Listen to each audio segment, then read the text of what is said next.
E kinde ni ma jatend piny Kenya William Ruto dhi nyime kod chenro mar chuogo buch jotend migepe mare manyien, okang' ma kamano medo yudo kwet kowuok kuom moko kuom jotelo kod jopiny mawuok e gwenge mopogore opogore pacho ka. Okang' mar loso sirikal monywando josiasa mawuok e duond buche mopogore opogore kaka mago mag ODM ok omoro moko kuom jopiny.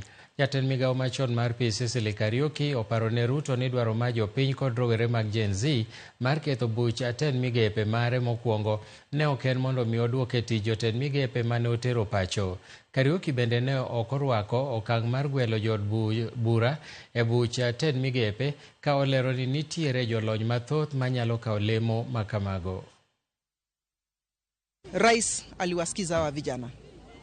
Ile finance bill akaiondoa ya kwanza, na nimshukuru.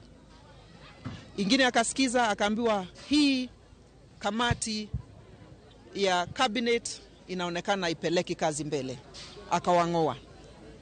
Lakini kushangaza ni ya kwamba amewarudisha. Wengi wao ni wale walikuwa pale. Sijui ni nini aliona ama sijui alisikiza nani, ametuambia amesikiza. Kwa hivyo tuamini amesikiza. Lakini sasa kazi na jukumu liko kwa bunge, ndio bunge nalo liende lichunguze, waulize kwa nini huyo alikuwa ameondolewa, ni kazi gani alikuwa ametenda, ni kazi gani tunaona, na wapitishe wakijua ya kwamba macho yote sasa ingali pale, tukiwangojea tuone ile uamuzi watatoa.